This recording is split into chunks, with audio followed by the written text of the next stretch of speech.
The kids are doing unboxing videos now, and I just got my exploding kittens from the guys that made the oatmeal. And we'll see what's inside it.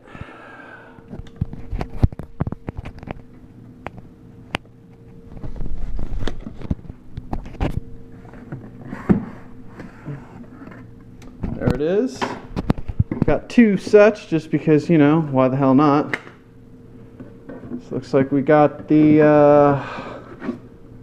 not safe for work deck, probably the better one, and the original one. And apparently there's some sort of surprise in here. I hope it doesn't explode on me. Spoiler alert. What the hell is that?